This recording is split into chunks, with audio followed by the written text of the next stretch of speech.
오늘 말씀은 만민에게 복음을, 여러분들이 너무 잘 아시는 말씀의 부분입니다. 우리가 이것도 보면 너무나도 유명한 말씀이죠.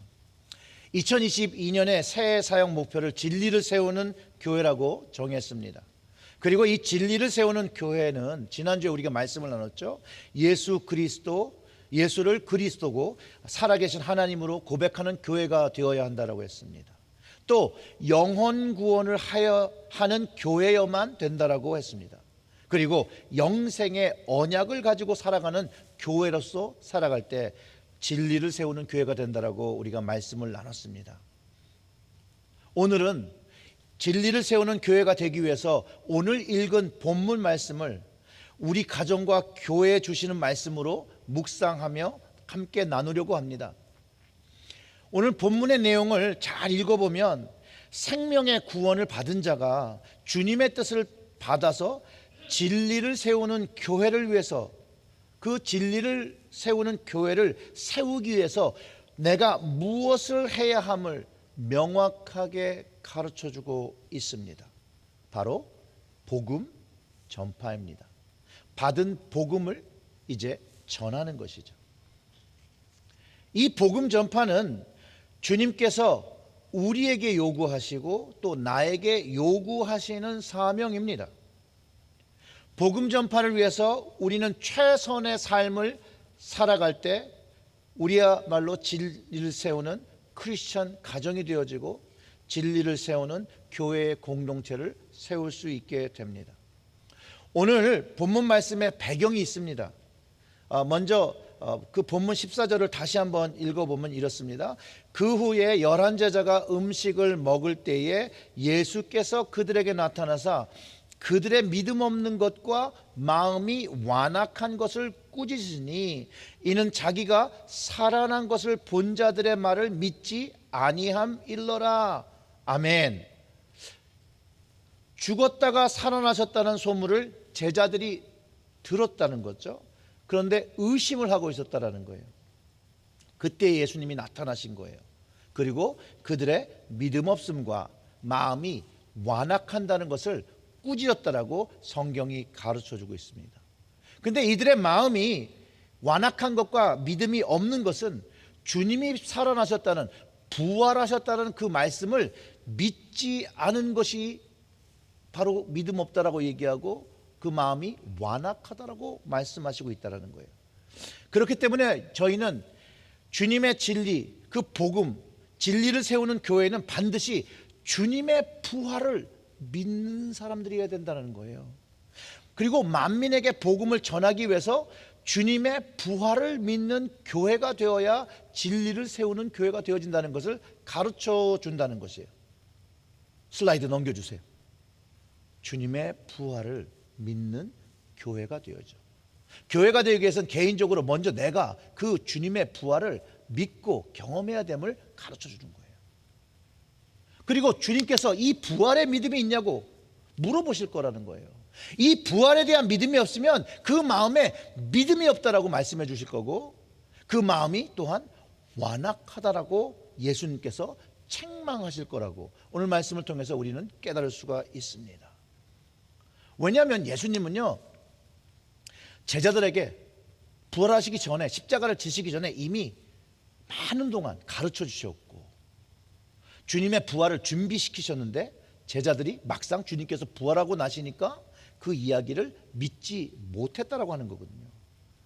물론 우리가 제자들을 좀 이해해 볼 수 있습니다. 왜냐하면 그 십자가의 죽음을 통해서 부활하신 주님의 그 말씀은 인간의 사고와 경험을 뛰어넘는 신비로운 역사거든요. 제자들은요, 예수님께서 그 말씀을 하실 때도 이해를 못했고요, 만났을 때도 그거를 잘 이해하지 못했어요. 여러분들은 어떠셨나요? 저는 교회를 처음 나갔을 때 부활했다라는 이야기를 들었을 때, 야, 어떻게 죽었던 사람이 다시 살아나는 것을 교회에서 이렇게 믿는지, 고등학교 때 교회를 처음 나갔거든요. 이상하다고 생각했어요. 어떻게 죽은 사람이 살아나는 걸 믿지?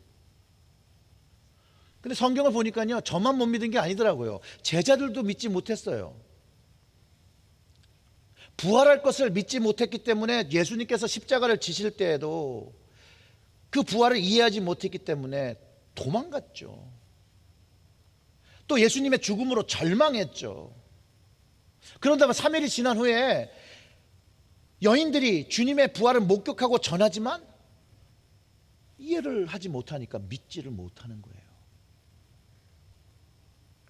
그런데 이들이 언제 믿기 시작하냐면 이 부활의 메시지를 부활하신 주님을 만나고 나니까, 눈으로 다시 보니까 이해하기 시작합니다. 근데 그때 다 이해했느냐? 아니에요. 성령님이 강림하시기 전까지는 완전히 이해하지 못했어요. 그리고 주님은 그렇게 깨닫지 못하는 이 제자들을 보면서 안타까워하셨다는 거예요. 근데 주님은 이 안타까워하는 모습이 우리에게도 있다는 거예요. 왜냐하면 우리가 부활하신 주님을 만나고 성령님을 체험하기 전에는 이 주님을 온전하게 알지 못하고 깨닫지 못하고 이해하지 못하고 살아가기 때문에 주님은 오늘도 안타까워하시고 우리 성령님은 탄식하시며 우리를 위하여 여전히 기도하고 계시다는 것을 성경을 통해서 알 수 있다는 거예요. 그럼 주님이 원하시는 것이 무엇일까 생각해 보면 우리가 주님을 경험하는 것에 있다는 거예요. 부활하신 주님을 만나는 것에 있다는 거예요. 성령님을, 약속의 그 성령님을 경험하기를 바라면서 주님이 주셨던 그 부활의 능력을 경험하기를 원하신다라는 거예요. 아까 읽었던 그 본문 그 14절의 말씀을 다시 한번 읽어볼까요? 같이 읽어볼까요? 그 후에 11 제자가 음식을 먹을 때에 예수께서 그들에게 나타나사 그들의 믿음 없는 것과 마음이 완악한 것을 꾸짖으시니 이는 자기가 살아난 것을 본 자들의 말을 믿지 아니함일러라. 아멘. 여러분, 그들의 믿음 없는 것과 마음이 완악한 것을 꾸짖으신 게 자신이 살아난다는 그 말을 본 사람들의 말을 믿지 않았다라는 거예요. 여기서 우리는 중요한 영적인 진리를 하나 발견하게 되는데요, 믿음의 사람들이 전한 부활의 복음을 믿지 못하는 사람은 첫 번째 믿음이 없는 사람들이고 두 번째 마음이 완악해 있다는 거예요. 이해가 되시죠? 믿음이 없으니까 부활을 믿지 못하고 경험하지 못하고 또 마음이 완악해서 부활을 믿지 못하고 부활을 경험하지 못하는 것이에요. 자, 근데 여기서 완악함 그러면 악이라는 말이 있으니까 굉장히 나쁜 말처럼 우리가 이해가 되죠. 근데 이 완악하다는 말이 무슨 말이냐면요, 원어적으로는요 그 딱딱한 마음, 굳어진 마음을 이야기해요. 굳어져서 주님의 말씀이, 주님의 뜻이, 주님의 역사가 일어나는데 튕겨나가는 거죠. 들어가서 심기지 않고 받아들여지지 않고 튕겨나간다는 거예요.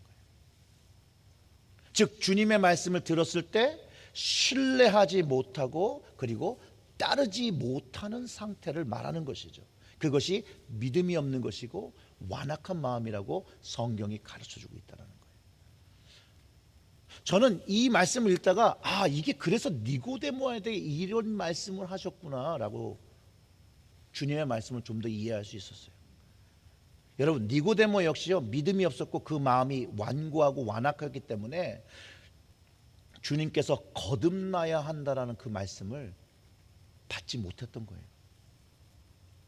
그래서 주님께서 성령으로 거듭나야 천국을 볼 수 있고, 천국을 본다는 의미는 죽음으로부터 부활하신 예수님을 통해서 영원한 생명과 그 나라가 있음을 확증하게 되는 것인데, 니고데모가 그 마음이 완악하며 믿음이 없어서 주님의 말씀을 받아들이지 못했던 거예요. 자신의 생각이 너무나도 완고했기에 주님의 말씀을 받아들이지 못했다는 거예요. 여러분, 부활을 경험한 우리가 부활을 전할 때 믿지 못하는 사람들의 마음이 믿음이 없고 그 마음이 닫혀 있기 때문인 것을 우리는 이해해야 합니다. 부활의 증언을 믿으면, 받아들일 수 있다면 그 마음은 열려있는, 굳어져 있는 마음이 아니라 열려있는 마음이라는 거예요. 그 마음이 완고하지 않고 완악하지 않기 때문에 예수님의 말씀을 받아들이며 그 예수님이 하신 것이 나를 살리고 나의 주인 되신 말씀인 것을 인정하고 구세주로 나의 주인으로 인정하며 그분의 뜻을 온전히 순종하며 살아가기 시작한다는 거예요.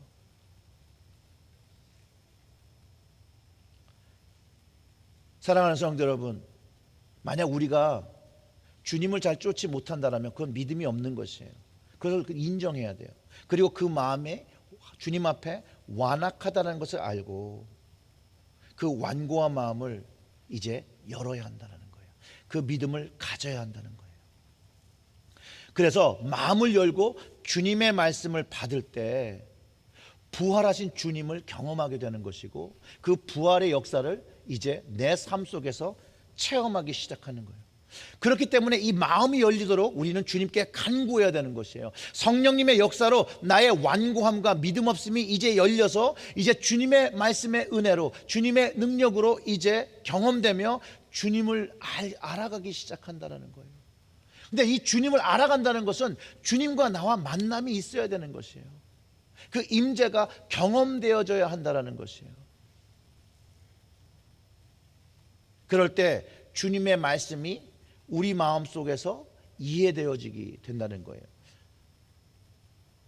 엠마오에 갔던 두 제자들에게 일어났던 일들이 우리에게 또 일어나는 거예요. 주님의 임재가 있을 때, 주님께서 말씀하시고 그 말씀을 풀어주실 때 가슴이 뜨거워지는 거죠. 마음이 열리는 것이죠. 그리고 주님께서 또 신비한 방법으로 열어주시니 영안이 열려서 주님이 계신 것을 보게 된다는 것이에요. 여러분, 놀랍게도요, 이 믿음 없고 완악하다는, 오늘 본문에 있는 이 완악하고 믿음 없는 제자들이 주님의 부활을 들어서 믿지 못하고 볼 때 믿었던 이들이 예수님의 말씀에 순종하며 마가의 다락방에서 성령님을 기다리며 기도할 때 삶의 변화가 일어나기 시작한다는 거예요. 그 다락방에서 기도하며 예수님께서 말씀하신 위로부터 오는 능력을 위해서 기도하고 순종할 때 십자가의 능력이 무엇인지를 깨닫게 되는 것이에요. 그들의 죄를 사하고 그들의 죄를 다 말끔하게 용서하시는 그 용서의 능력을 경험하고 이제 영원한 생명의 그 새 언약을 주신 천국 생명을 누리며 그 부활의 능력을 알아서 이제 이 복음을, 주님의 뜻을 순종하며 전하기 시작한다는 거예요. 그들이 깨달았던 이 천국의 복음이 무엇인가, 그들이 깨달았다는 건요, 영원 불변의 진리라는 것을 알기 시작한다는 거예요. 이 세상과 나를 구원할 유일한 길이 바로 이 주님의 복음이었다는 것을 알게 된다는 것이에요. 그리고 이 놀라운 예수의 이름 외에는 구원을 얻을 만한 이름을 주신 적이 없음을 성령님을 통해서 온전하게 깨닫기 시작한다는 거예요. 그리고 그 주님을 위해서 자기의 생명을 바치기 시작한다는 것이죠. 담대하게 복음의 사명을 감당하기 시작한다는 거예요. 부활하신 주님을 만나고 그 부활을 경험할 때 이들은 진리를 세우는 교회를 위하여 만민에게 복음을 전하기 시작했고 생명을 다해서 이 진리의 복음을 전했기 때문에 우리가 들은 거예요. 여러분이 들은 거예요. 제가 들은 거예요. 그래서 우리 역시도 이 복음이 우리를 통해서 다음 세대에 전해져야 한다는 거예요. 근데 그것이 우리가 그냥 내가 그렇게 해야지, 그게 아니라 이것이 주님의 뜻이라는 거예요. 주님의 뜻. 우리에게 사명으로 주셨다라는 거예요. 그리고 이것을 감당하기 위해서 우리는 오순절에 그 성령 체험을 해야 되고 주님의 임재를 경험하며 부활의 능력을 소유해야 한다는 거예요. 그래서 만민에게 복음을 전하기 위해서 성령을 체험하는, 주님의 임재를 체험하는 내가 되어야 되고 우리의 교회가 되어야 한다는 거예요. 금방 말씀드렸던 것처럼 제자들이 위로부터 오는 능력을 잊기 위해서 기도할 때 예수님께서 하나님 아버지께 구해 주신다라고 말씀하셨던 그 진리의 영 되신, 그 보혜사 되신 그 영께서 경험됐다는 거예요. 우린 강림했다라고 그러잖아요. 그때 변화하기 시작해요. 그리고 생명을 바치는 복음 사역을 감당하기 시작했다라고. 여러분, 성경을 읽어보세요. 성경이 그대로 기록하고 있다라는 거예요. 근데 많은 사람들이 이런 얘기를 합니다. 나도 예수님을 내 눈으로 만나고 또 죽었다가 부활하신 그 주님을 만났다면 제자들처럼 나도 믿을 수 있을 텐데 라고 고백하고, 야, 내가 실제로 만나보지 못했기 때문에 참 그 부활의 이야기와 성령 체험 그거를 믿기가 참 어렵다라고 말하시는 분들이 있어요. 그런데 여러분, 성령을 체험하면 이 모든 것이 바뀌어집니다. 깨달아지게 됩니다. 그래서 성령 체험을 사모해야 돼요. 주님의 임재를 갈망함이 있을 때 주님을 내 삶 속에서 인격적으로 만나게 된다는 거예요.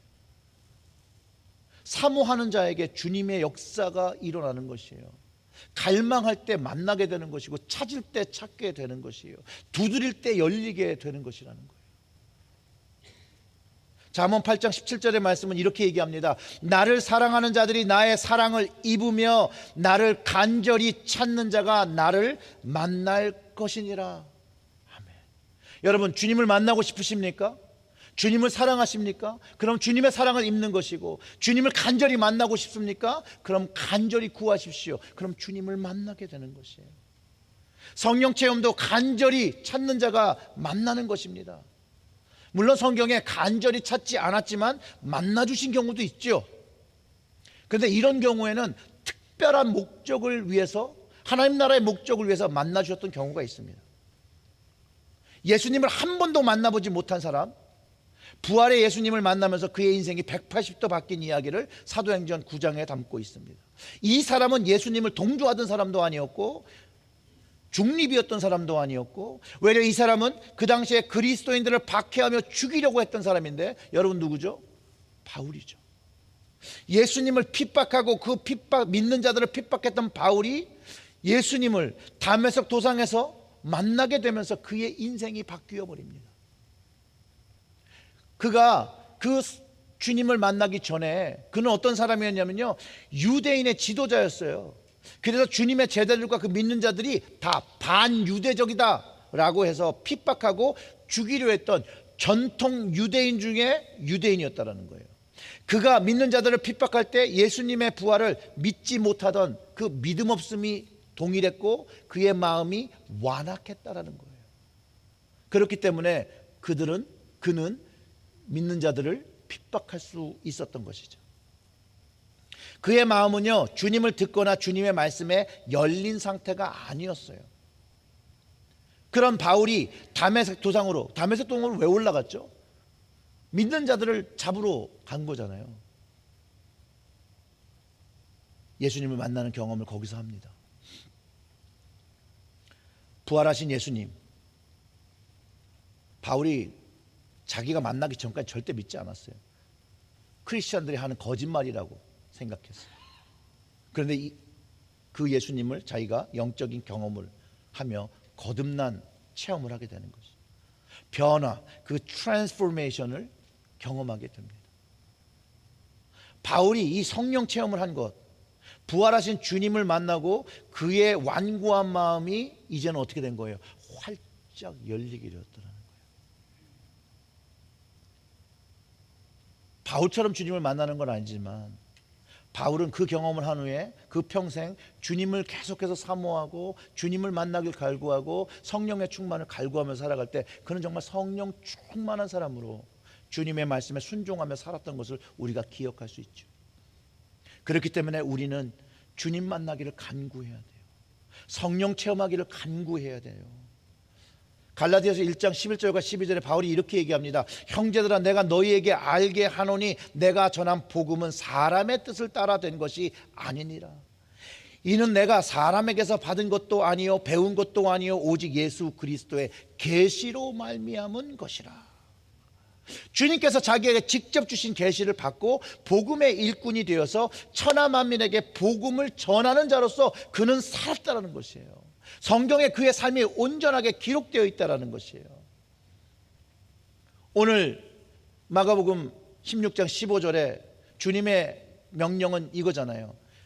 또 이르시되 너희는 온 천하에 다니며 만민에게 복음을 전파하라. 주님을 한 번도 만나보지 못한 바울인데 성령 체험을 하며 주님을 영적으로 만나고 나니까 주님의 말씀하셨던 그 말씀을 그대로 순종하며 살아낸다는 거예요. 주님께서 제자들에게 명하신 그것인데 그가 자신이 복음의 일꾼인 것을 알고 만민에게 복음을 전하기 위하여 최선을 다해서 살았다는 거예요. 그 삶을 위해서 그는 죽음도 불사했고 얼마나 많은 형벌을 받았는지 태장을 맞았고요, 감옥에 갇혔고요. 근데 포기하지 않았습니다, 여러분. 자기의 생명을 다 드린다라는 표현으로 자기를 전제로 들었다라고 표현하거든요. 전제가 이렇게 물을 하는 거거든요. 그러니까 자기의 생명, 그 피를 다 부어서 자기의 삶을 전제로 들었다고 고백하는 바울의 고백을 통해서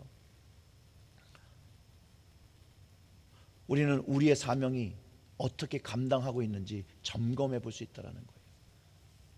물론 바울의 사명과 우리의 사명 차이는 있겠죠. 삶의 차이는 있겠죠. 방법의 차이는 있겠죠. 하지만 사명은 동일하다는 거예요. 복음을 전파하는 것,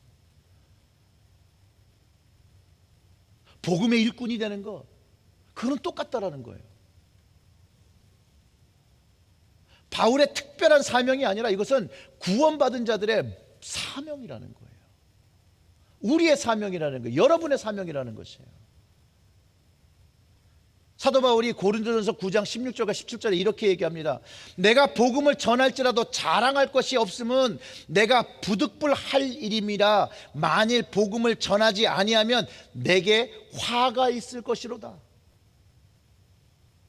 내가 내 자의로 이것을 행하면 상을 얻으려니와 내가 자의로 아니한다 할지라도 나는 사명을 받았노라. 이게 자기의 사명인 것을 아는 것이에요. 구원받은 자들의 사명인 것을 그가 알았던 것이에요. 그걸 같이 가르치는 것이에요. 이거는 무조건 해야 된다는 것이에요. 자랑할 필요도 없다라는 거예요. 이건 당연히 해야 된다는 거예요. 왜냐? 주님의 명령이자 주님의 말씀이고 우리에게 주신, 우리 각자에게 주신 사명이라는 거예요. 주님께서요, 우리 교회와 체리힐교회 모든 가정들에게 주신 사명, 복음을 전파해야 되는 것이에요. 그것도 온 천하에요. 만민에게요. 그렇게 명령하셨다는 거예요. 제가 감당해야 되는 거고 여러분들이 감당해야 되는 것이에요. 이 사명을 감당하기 위해서 우리는 주님의 부활을 체험해야 되고 우리가 만난 그 부활의 주님을 전해야 한다는 것이에요. 그래서 성령 체험을 간구하며 주님의 임재를 간구하며 주님의 임재를 날마다 경험하며 바로 우리의 예루살렘 체리엘부터 우리가 사는 지역으로부터 땅 끝까지 이 복음을 반드시 전해야 한다는 거예요. 근데 얼마나 우리에게 기회가 좋습니까? 다른 나라 안 가도요, 바로 옆집이 다른 나라 사람이 살아요. 우리의 주변에 멀티 에스닉들이 살아요. 문만 열고 나가면 천하 만민들이 우리 주변에 그득그득하다는 거예요. 그런데 우리는 이 복음 전파의 사명을 왜 순종하고 있지 않는 걸까요? 사랑하는 성도 여러분, 우린 영적으로 깨어나야 됩니다. 그래서 부활의 주님을, 그분의 임재를 경험하고 그분의 주신 그 진리의 영, 그 보혜사 영에 감동되어야 되고 그 영으로 채워져야 합니다. 양충길 목사님을 한 달 전인가? 한 달 반 전인가 만나 뵀어요. 그리고 그분이 이렇게 나누시는 말씀 속에서 이분이 이제 전도하는 이야기를 하다가 본인의 이제 잘못된 모습이라고 고백했는데 저도 되게 많이 찔리더라고요. 뭐라고 고백하셨냐면요, 그 목사님이 바로 옆집 사는 사람과 한 번도 교제를 나눠본 적이 없다는 거예요. 복음을 전하라고 했는데 옆집에 누가 사는지도 변명거리는 바쁘게 사니까 옆집에 누가 사는지 어떤 사람이 있는지 들어오고 나가는지 몰랐다라는 건데, 그래도 어느 날 성령님께서 감동을 주시니까 그 집의 문을 두드리고 인사를 하시고 조그만 선물 하나 갖다 줬다고 해요. 저도 이게 마음에 담겨서 이번 크리스마스 날에 조그만 이제 베스킷을 만들어서 정말 5년 살았는데 저희 집 왼쪽에 있는 집인데 얼굴 마주치면 그냥 인사를 하던 분들인데, 그래서 제가 가가지고, 야, 내가 여기 메토디스트에 있는 목사인데 한 번도 인사도 제대로 못하고 얘기도 제대로 못하고 우리가 네이버인데, 야, 내가 믿는 말씀에 네이버를 사랑하라고 하는데 못해서 미안하다. 앞으로 좀 더 잘 지내자 라고 제가 인사를 나눴습니다. 여러분, 우리는 영적으로 깨어나야 됩니다. 영적으로 깨어날 때 우리는 우리의 마음을 열고 우리의 네이버에게, 우리의 이웃에게 다가갈 수 있습니다. 내가 좋아서 다가가는 게 아니에요. 나에게 주신 사명이 있어서 복음을 전파하는 것이 주님의 뜻인 것을 알기 때문에 우리가 불편하고 어렵고 힘들어도 그 자리로 나아가게 된다는 거예요. 그리고 그 영적으로 깨어날 때 주님이 원하시는 그 영혼 추수가 시작되는 거예요. 예수님께서 뭐라고 말씀하셨죠? 추수할 곡식은 많은데 뭐가 없다고요? 일꾼이 없다잖아요. 일꾼이. 마태복음 9장 37절과 38절에 주님이 이렇게 말씀하셨어요. 이에 제자들에게 이르시되 추수할 것은 많되 일꾼이 적으니 그러므로 추수하는 주인에게 청하여 추수할 일꾼들을 보내주소서 하라 하시니라.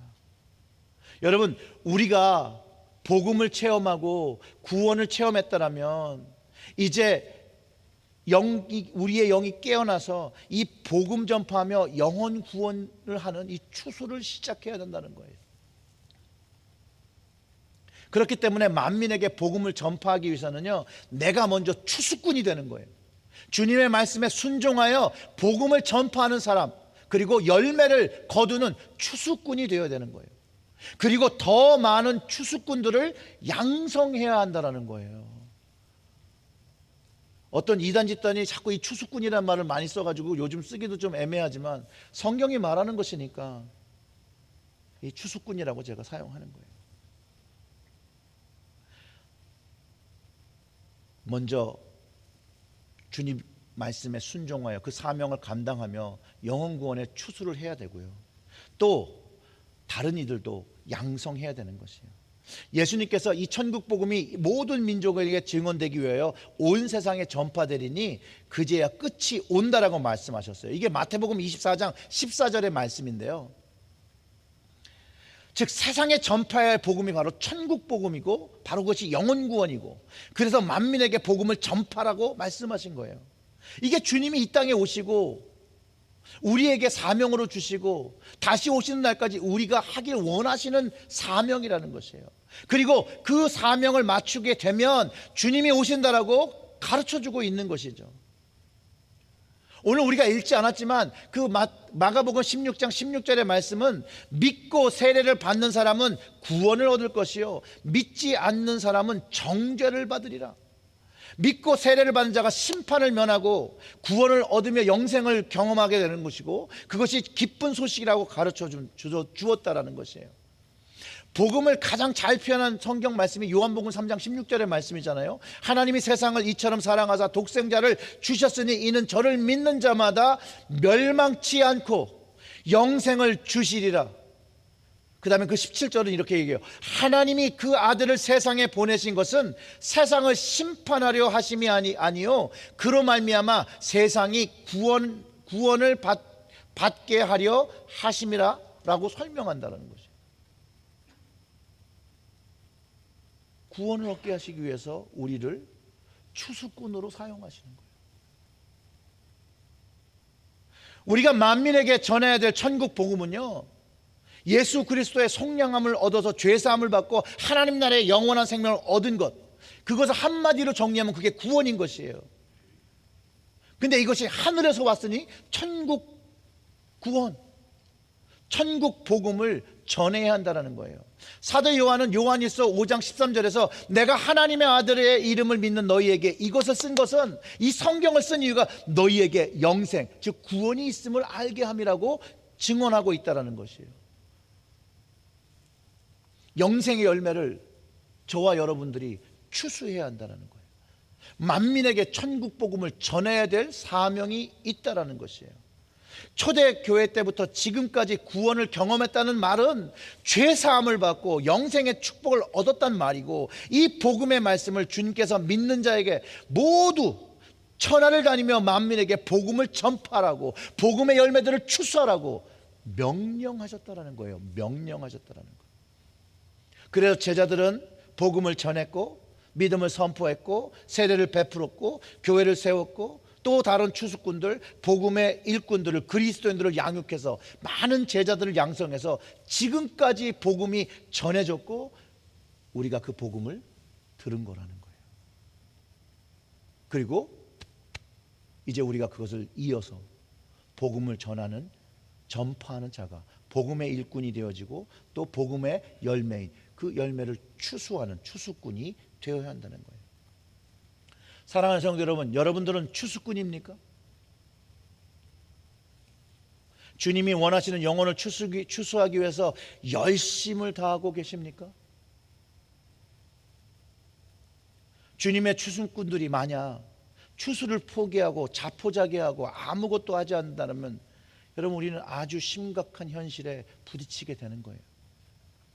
심각한 현실은요, 교회 문을 닫는다는 것이 아니에요. 오늘 본문의 깨달은 말씀이 주님의 십자가와 부활을 경험한 그리스도인들이 주님의 명령에 불순종하고 있다는 사실을 가르쳐주고, 주님은 그런 우리의 신앙과 마음을 믿음 없다고 꾸짖고 계시고 완악하다라고 책망하고 계심을 가르쳐주고 있다는 거예요. 사랑하는 성도 여러분, 주님의 십자가와 부활을 경험하셔서 믿음으로 세례를 받고 구원을 얻은 사람입니까? 성령 체험과 충만과 주님의 임재를 사모하며 간구하는 사람이 되어야 합니다. 주님의 말씀에 순종하고 추수할 곡식을 거두는 추수꾼의 사명을 감당해야 합니다. 여러분들은 무엇을 하고 계십니까? 바울은 자신의 영적 아들인 디모데에게 너는 말씀을 전파하라, 때를 얻든지 못 얻든지 항상 힘쓰라고 가르쳐 주었다라는 거예요. 가르쳐 주었다라는 거예요.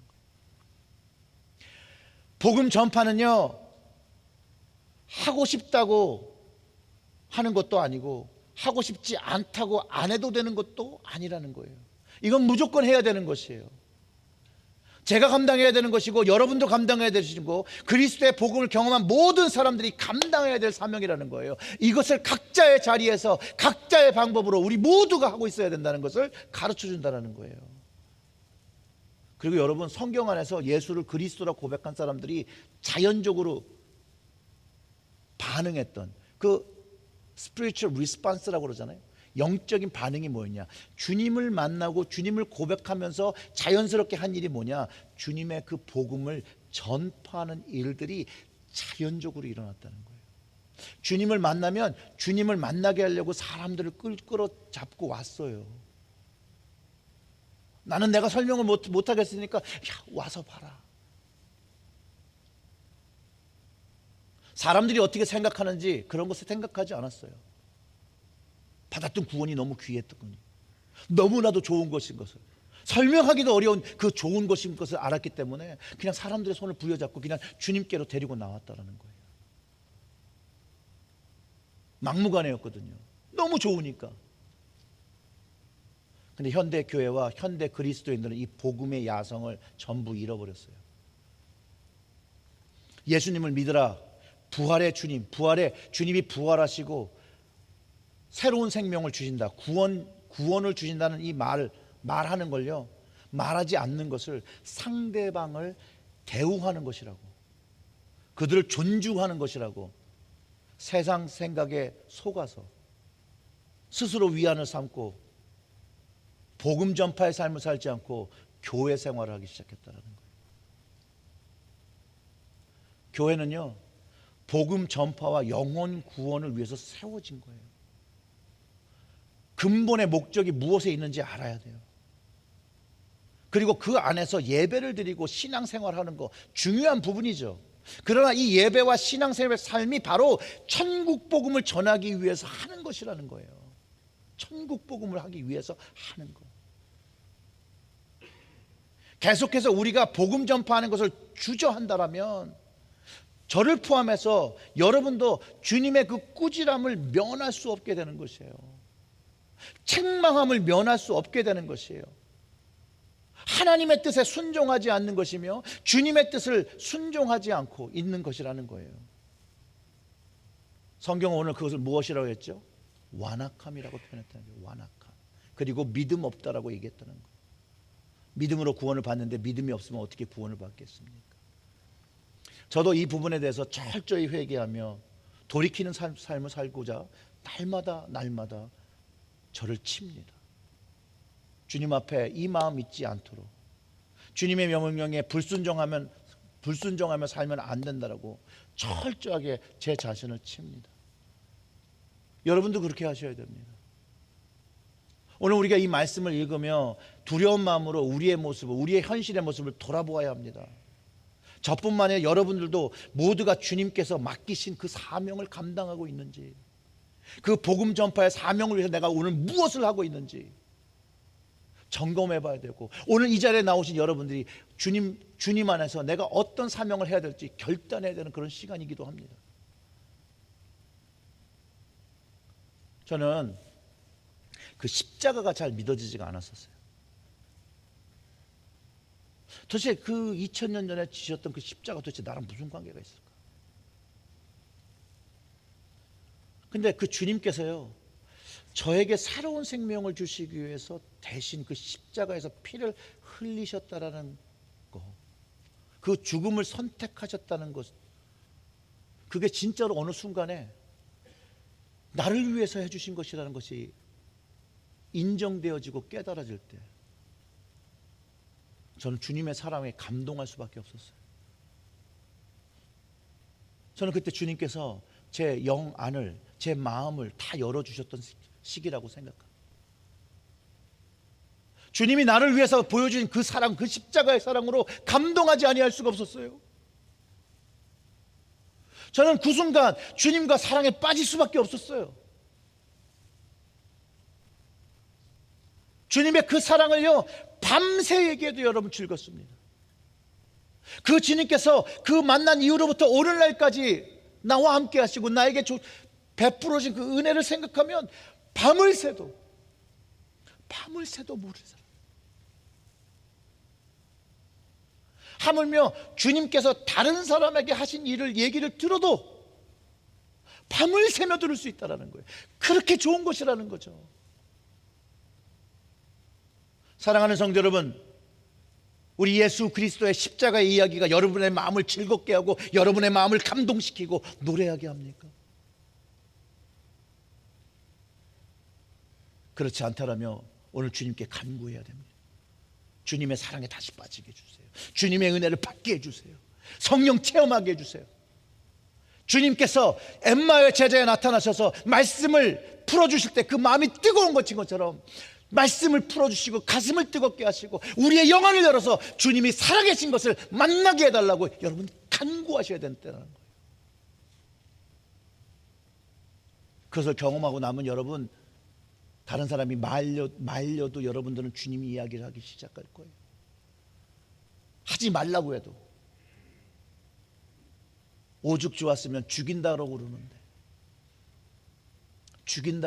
예수님이 좋다고 자기의 생명을 바쳤던 사람들이 여러분 얼마나 많은 줄 압니까? 그들의 생명을 바침이 우리에게 복음을 듣게 했다는 거 여러분 알고 계십니까? 그런데 전도는요 그렇게 어려운 게 아니에요. 내가 만난 이 주님, 이 십자가의 사랑을 주신 이 주님, 그 주님 이야기를 하는 거예요. 주님이 나에게 베풀어진 그 사랑 얘기를 하는 거예요. 성경의 지식을 이야기하라는 것이 아니에요. 내가 만난 부활의 주님을 만난 그 사건을 사람들에게 얘기하는 거예요. 그들의 마음이 완악하던, 그들의 마음이 믿음이 없던 상관없이 그것을 전달하는 거예요. 의무가 있다라는 거예요. 그것을 살아계신 주님 만난 것을 말해야 되는 책임과 사명이 여러분과 저에게 있다라는 거예요.